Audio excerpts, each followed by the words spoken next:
Kembali berjumpa dengan saya Muji Sambarno, jurnalis Merdeka Indonesia. Saya ingin mengulas sedikit tentang peranan KPU terhadap sebagai penyelenggara pemilihan umum di Indonesia pada tahun yang lalu. Pemilu pada tahun yang lalu, sejak Presiden dan DPR tentunya mengisahkan banyak pertanyaan. Pertanyaan ini yang mengganjal di masyarakat. Kenapa KPU itu tidak memiliki kredibilitas, integritas, adanya kebocoran suara, adanya pemilih fiktif segala macam. Bapak bisa jelaskan tentang pelaksanaan pemilu di Republik Indonesia ini? Zamannya Pak Harto, Orde Baru, itu yang dipilih langsung hanya legislatif, sedangkan pilpres ataupun pilkada, kalau presiden di pilpres dipilih oleh MPR, sedang pilkada dipilih oleh DPR tingkat 1 atau tingkat 2, gubernur atau bupati.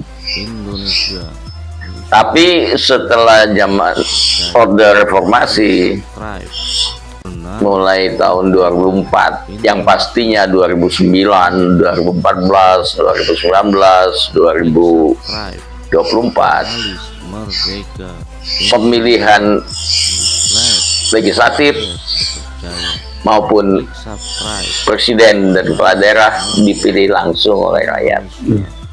Jadi ada sedikit perubahan zamannya Pak Harto, Orde Baru sama sekarang. Kita sudah mengalami 5 kali pemilihan. Pemilihan yang mulai zaman Orde Reformasi ini, itu di dasarnya adalah Undang-Undang Dasar 1945 Amandemen atau Undang-Undang Dasar 2002 yang sekarang lagi rame. Seharusnya kita kembali lagi ke Undang-Undang Dasar 1945 asli. Dasarnya adalah pertama masalah pasal 6A, siapa saja yang mempunyai kewenangan untuk mencalonkan, membawa calon presiden, wakil presiden, atau kepala daerah yang harus diusung melalui partai politik. Begitu juga dengan calon anggota legislatif dan DPD juga harus diusung melalui partai politik. Itu pasal 6A.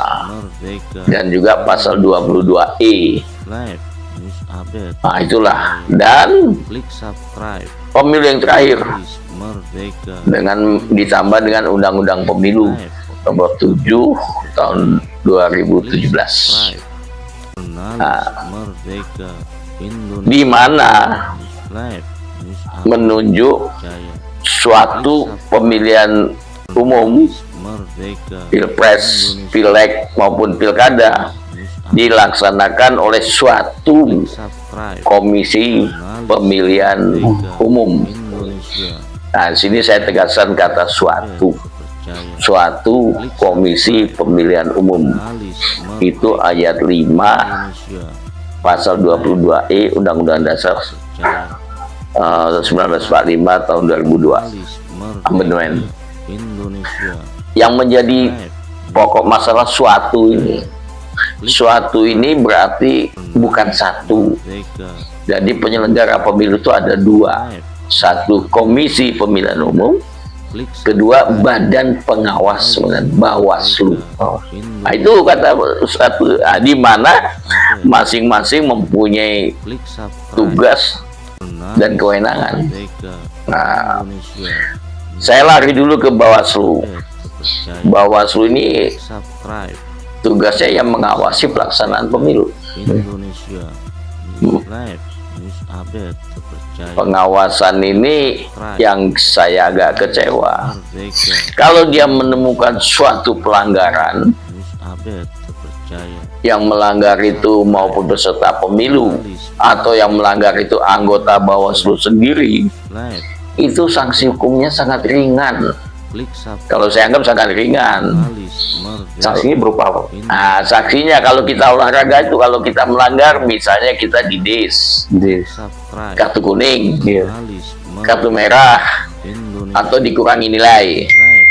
Kalau di pemilu ini harusnya dikurangi nilai. Subscribe. Tapi di sini kalau yang melanggar itu peserta, Indonesia hanya peringatan. Live. Update.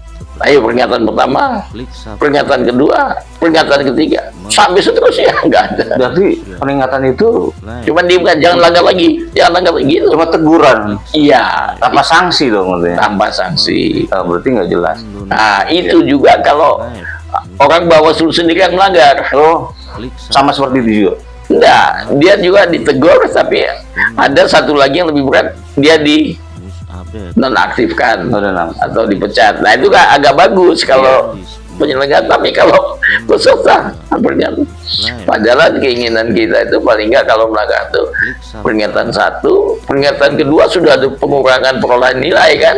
Oh, Kalau pemilu ini kan yang diutamakan siapa yang dapat suara banyak, itu yang berhasil. iya. Nah, itu kan. Indonesia Live. Nah, begitu pelaksanaan, semua akan, setelah dia diusung oleh partai, Indonesia semua akan berebut mendapatkan suara paling banyak. Pak, mengenai tadi Badan Pengawas Pemilu tadi kan memberikan sanksi. Nah, Sanksinya itu teguran saja untuk peserta, untuk peserta.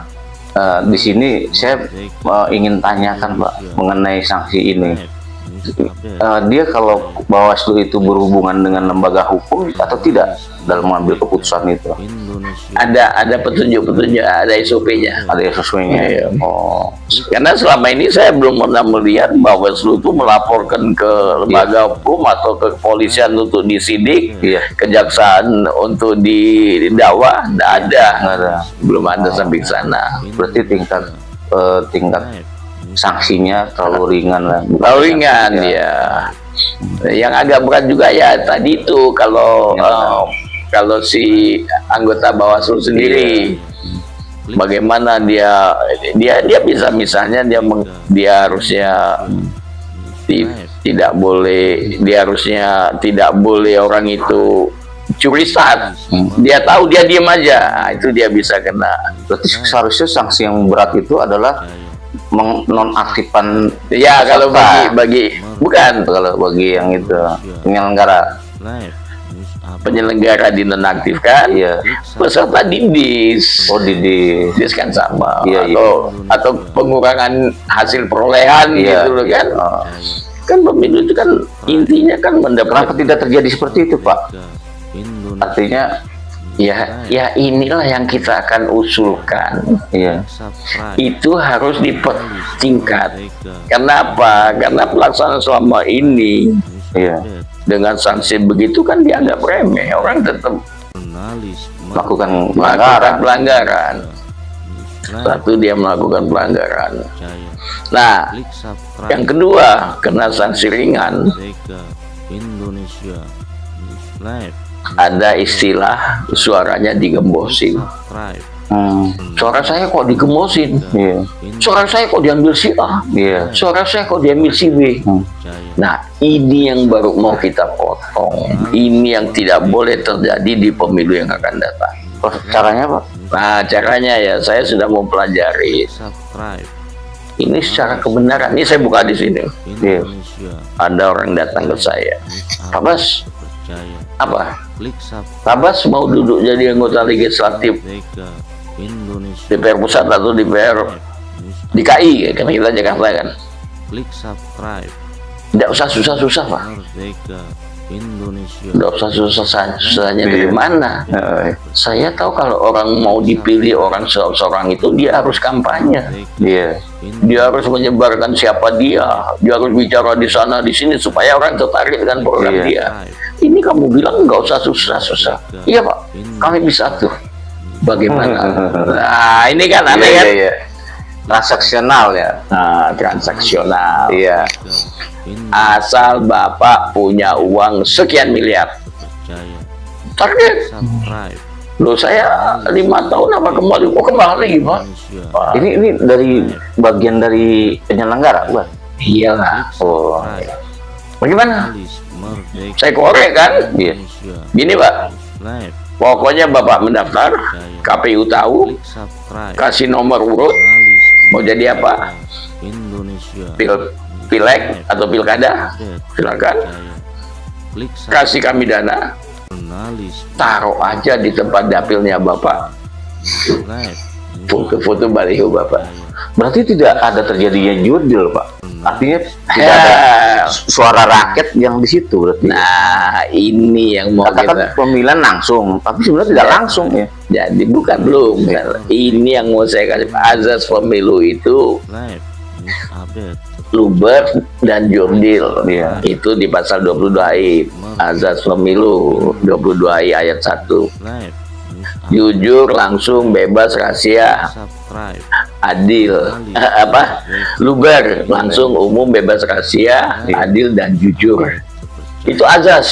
Ya. Subscribe. Harusnya kan kalau tidak jujur kan melanggar azas, kan melanggar undang-undang. Iya. Kan ada sanksi, ada hukuman kan. Terpercaya. Nah, inilah yang akan kita buka sekarang. Pak, praktek itu memang terjadi di Indonesia. Sangat terjadi. Sangat terjadi. Jadi pemilu di Indonesia ini, Subscribe. terutama partai politik Indonesia. sama KPU, itu adalah industri uang. Industri uang itu apa, Pak? Nah, Subscribe. saat untuk mendapatkan uang ya pemilu ini. Partai politik dapat uang bagaimana dengan pemilu? Dengan cara orang mendaftar. Aku mau calon, Jurnalis. ikut partai A. Boleh. Berani bayar berapa? News update. Saya masuk ke namamu. Urut nomor 1 atau nomor 8. Kalau Jurnalis nah, inilah industri uang. Industri uang. Jadi setiap 5 tahun partai politik itu sangat berharap ada orang yang mau mendaftar melalui dia. Oh, Itu sebelum pemilihan. Nah, yang kedua, industri uang bagi Jurnalis merdeka. KPU. KPU. KPU. Di mana, Pak? Caranya? Iya. Nah, caranya ya. Klik Ya tadi kan, subscribe. Bapak tidak usah kampanye. Indonesia. Kasih aja uang ke saya sekian miliar. Terpercaya. Nanti Subscribe. Bapak akan duduk, Merdeka. suara Bapak akan banyak. Indonesia. Dijamin loh. Live. Jamin. Loh, Update. saya nggak kampanye. Saya yang ngatur. Jurnalis Caranya, merdeka.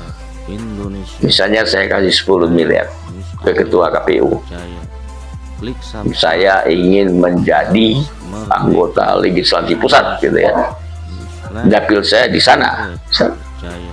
Uang 10 miliar ini dia bagi. Jurnalis. Dia bagi ke KPU bawah saya. Misalnya provinsi. Iya. Percaya. Sudah itu dia bagi ke KPU Jurnalis. kabupaten kota. Iya. Kalau dapil saya ada tiga kabupaten kota, Iya. 3 KPU itu dia bagi. Klik subscribe. Nah, permainannya di mana? Penjumlahan suara. Indonesia. Oh. Suara saya 2 di TPS 1, di TPS lainnya 2, jumlahnya 4, akan muncul jadi 10. Live. News Karena sudah dipilih dari atas. Nanti kalau suara Pak Bastian, jurnalis Kamu apa? merdeka. kasih lagi dana. Live. Mulai dari KPU kabupaten, Iya. Jurnalis. KPU kabupaten ada berapa dapilnya, semua dikasih. Nanti masuk ke provinsi, Klik kasih, subscribe. masuk bagi sama dia. Berarti itu kan tidak terjadinya pemilihan dipilih langsung secara rakyat, Pak. Update. Milihnya langsung secara rakyat, perhitungan suaranya Iya. yang tidak secara rakyat, karena Oh. di azasnya perhitungan suaranya bertingkat dan berlanjut secara manual. Klik like, subscribe, komen, dan share.